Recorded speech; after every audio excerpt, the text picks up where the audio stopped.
Thank you, Diego. I'd like to both thank and call up to the stage our wise panel of advisors. Come on out, Louise Beveridge, who is the Senior Vice President of Communications at Kering. Francesco Bonami, the curator who has organized over 100 exhibitions, including 2 you've seen in the past 2 days. Pauline Brown, who's chairman of LVMH North America. Livia Firth, the creative director of EcoAge. Gay Gassman, an art consultant and contributing editor of T Magazine. Siddhartha Shukla, who's the chief marketing officer of Fast Retailing, which includes Theory and Helmut Lang. And Vanessa Friedman, sitting on Siddhartha's lap.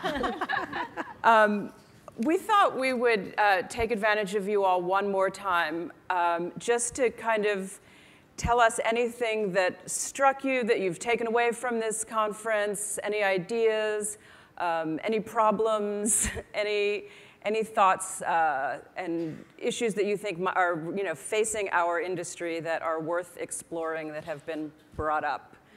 Louise, will you start? Please. Do I have a mic? Yeah. I think for me, it's been extremely rich. I'd probably take 2 points back with me to the office.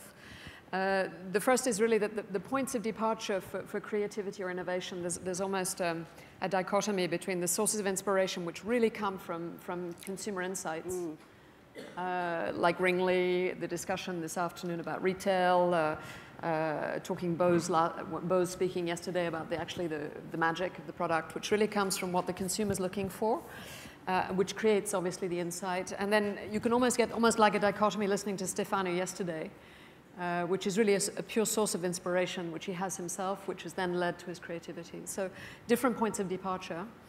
And the second point, quoting Michael Govan, who was quoting Scorsese, saying that I am disturbed. Well, I think that actually the I am disturbed is probably quite a good thing to be. Particularly what struck me is the impact of technology. The merge and fusion of technology with product means that we're clearly moving into we have to integrate a new paradigm, a new competitive field, new products. So I think that actually, I am disturbed is probably the best place to be because it'll keep us awake. It's a creative force. Yeah, but it also keeps you awake and keeps you looking out, actually. So I think that the I am disturbed and points of departure is what I take away. Thank you. Francesco. Well, He's always disturbed. I'm always disturbed. What I think, the luxury stories like the story of the famous film of Akira Kurosawa, Rashomon, can be told in many different ways. Can be told from the person that makes money, from the person that loses money, from the person that creates new materials, from the person that use old material, craft, technology. So it's a story that has different point of view and is never the same story. So I think that's what I came out from these 2 days, and that's what I bring home to disturb me more. To disturb you in the privacy of your own home. Pauline? Well, I'm not disturbed, but I would say thoughts. There's a lot of different conversations happening at the same time, and sometimes I think being misunderstood. So I step back and I say I'm not sure that the language of luxury has evolved as quickly as the conversation or even the behaviors of the people we're speaking to and we're interacting with. And I go away saying we really have to redefine, and in some cases it means going back to what luxury always was. But even the word luxury I struggle with, because the word luxury actually comes from Latin, which is excess. And at the same time, we think of ourselves and pride ourselves on being very important to cultural development. So I have confidence in luxury, but I do not have yet, I don't feel as confident in our ability to sort out all the different factors that we're talking about and how they fit together. That's so interesting. Thank you. Livia? Well, I took a lot of notes, and there are 3 things that, for me, are very interesting that emerged from the conference. One, I was incredibly happy to hear Mr. Pinault talking about sustainability, but also the fact that he's now ready to share his know-how on tanning leather, but hopefully also from the material innovation lab with other brands so that the industry can move towards a more sustainable future. The Prince Charles, obviously, address was very powerful, and I hope that anyone who has heard it yesterday, the ones that I haven't, and they can watch it online on the International New York Times website, will be inspired and follow his urgent appeal. The lab-grown luxury, modern meadow, the growing lab in a lab and silk in a lab is incredibly exciting. There will be, years before we can really scale it, because right now the prices for, I think, for a square meter of leather is something like $100,000, so it's not. That's a luxury item. will.i.am was a big highlight. Particularly what resonated for me is that if you want to be in tomorrow, you have to have the courage to compete with people you would never compete with. And he said, don't compete with yesterday. And I think a lot of brands today in the luxury market and in the luxury space are stuck competing with yesterday. And so it would be an interesting thing if they can pick that on. But the other thing is, it was very, very interesting is to listen to this collaboration between technology and fashion and wearable technology and where is it going. And I think I'm closer to someone like Ines. I'm the most anti-technology person, and I will probably never wear a bracelet that monitor anything I do, or that can make me more connected, unless, and this is what no one has talked about, what if we can use the wearable technology for the good of the world, for the good of the future? What if the wearable technology can be a tool that can measure, I don't know, pollution in the air, of provenance of clothes? What if the wearable technology they will have an app that tells us where the clothes are made and who are the people behind the clothes that are made? And I think that would be, the first brand that does that will be my hero. Not that maybe it's not important, but anyway. Thank you. Gay? And then finally, how do you redefine luxury, which Pauline was talking about. But Francois-Henri Benhamas said it very, very beautifully, is that ultimate luxury is having something that lasts forever.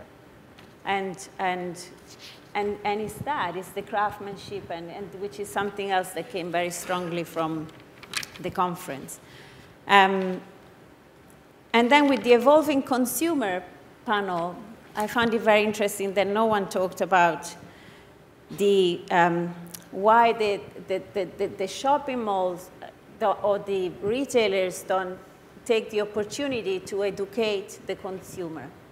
Because yes, brands have to do it, but why not a shopping mall? Why not get inside a shopping mall? Because we spend most of our life now in shopping malls. Our children, unfortunately, do too. Why don't we use them as also educational places? Interesting. Interesting. This is it. Thank you. Gay? All right.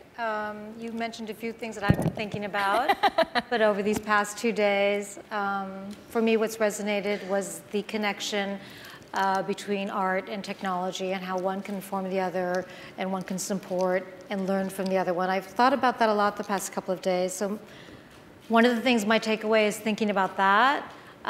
What will.i.am said also is to be a part of tomorrow. I really want to think about how art is going to move forward, be a part of tomorrow with the knowledge and the support of technology. Also, he said something about hang out with people you're not supposed to hang out with. I want to go to Silicon Valley. I want to meet with John Maeda. I want to see what he's doing, how he's informing the startup companies about design. I want to go to Seattle.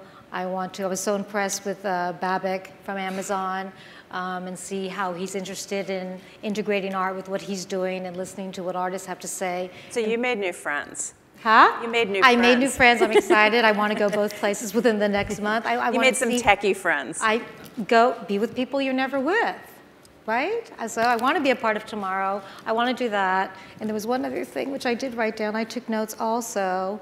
Somebody said, growing in a digital environment. I don't know what that means, but I want to know how to make that a part again with the life of artists and the art that we're trying to share with everybody. Thank you. Good. Siddhartha? Well, last but not least. Thank you. Not least. I have to say it's been a unique honor to be here and to be witness to these conversations. I think that Deborah and Vanessa have done a great job at bringing together a lot of disparate points of departure for a new kind of intelligence, for new kinds of intelligence. All intelligence that I think are pretty emphatically linked to art and design, and by no accident at the opening of Art Basel. And I think that what a rich discussion, and what a dimensional discussion, and what an interesting group of people to be gathered in a room to be exposed to these new kinds of intelligence. It makes me think about, though, tactics. And it makes me think about how intelligence and how this petri dish of ideas around the making of things will translate, actually, and how these conversations will move from all of these esteemed gentlemen and women in the room, from the boardrooms to the design studios and to the ateliers, and to have designers who are not just on the stage talking about their process, but who are in the audience and engaging with these discussions and understanding how to integrate these new technologies, these new ideas into the making of product. And so I think that is a really interesting development from this conference, where art meets science, not just conceptually, but truly. Thank you.